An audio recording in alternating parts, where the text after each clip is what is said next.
Hey guys, and welcome to a new video. Today we will be looking at AT&T stock, ticker symbol T. And as you can see from the chart, it hasn't been a good time for AT&T in the last few years. The stock had its all-time high around 2000 at $45 around that area, and now it's at $14, which is a big drop down. And looking at the chart, it seems to be in a downtrend right now, with the stock forming lower lows.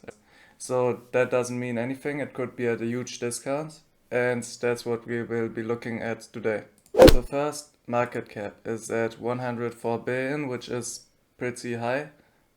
It's a telecommunications company which provides phone communication and stuff like that. So let's start with the numbers. The revenue didn't grow from since 2016, but it went down from 163 billion to 120 billion, which is already really bad.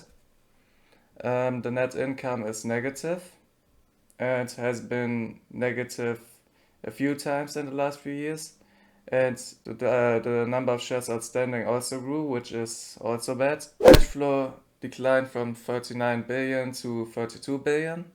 And the free cash flow declined from 16.9 billion to 12 billion. You can also look at the quarterly reports, and it has grown a bit, but also declined, so it's all over the place. Then we look at the balance sheet. The total debt is at 158 billion. And their net debt is at 154 billion, so they don't have really much cash. Now we calculate the value of AT&T. Two different models. First we will use this model. So I have entered some values right here. The ticker symbol of T, then revenue of 120 billion, a revenue growth of -5% for the worst case, profit margin of 7% for the worst case, and price to earnings ratio of 5 for the worst case because it has negative, because it's declining. And we want to make 15% per year on our money. At which price should we buy the stock? At $1, which is 1/14 of the price right now. So let's put in some more reasonable assumptions, because I don't think the revenue will decline to 70 billion. With 10 price to earnings and 3% revenue decline, we get a buying price of $2.5. So this could be one buying price to look at, to $0.5. Then I have changed it up a bit. 11% profit margin and -2% revenue growth would give us a buying price of $4.2, $4.3. This would be another interesting scenario, and now we will go bullish and put in the highest assumptions we can give it and see which buying price will come up. Another buying price would be $7.1 with a profit margin of 15% and revenue staying the same for the next 10 years. Now we'll put in the bullish scenario. I have two bullish scenarios, one with price to earnings of 10, revenue growth of 2% and profit margin of 18%, which would give us a buying price of $10.5. And we could also pick the highest price to earnings of 20 the stock had in the last few years, which would give us buying price of $20.9. So the buying price in this model would be for me $4 to $7. So with this model we have entered the stock ticker symbol, then the growth rate of 0%, which investment bankers think. And we want to make 15% per year again. Then terminal value is 10.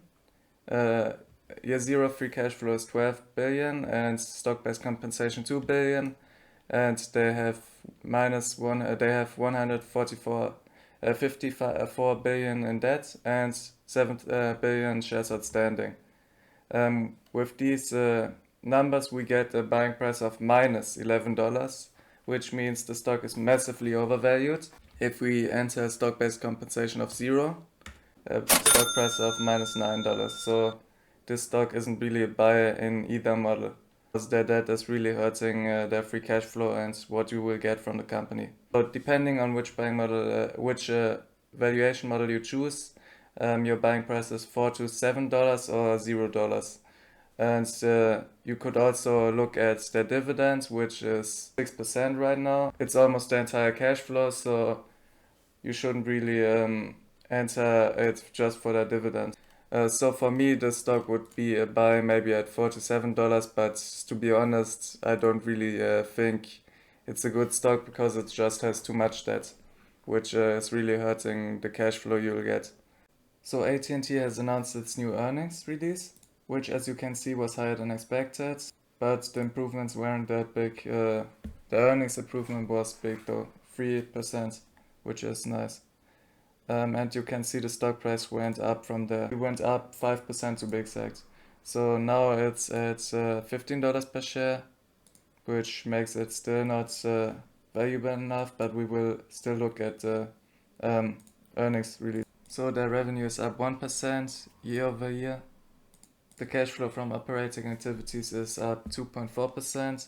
Free cash flow is up 2.4 billion, which is a good amount compared to quarter 3 of 2022, which was 4.1 billion. So if you enjoyed watching this video, give it a like and subscribe if you haven't already. And if you're interested in another stock with a better buying price, you could watch my video about Pepsi stock, which is closer to its buying price right now. Just click the link on the screen right now. And bye.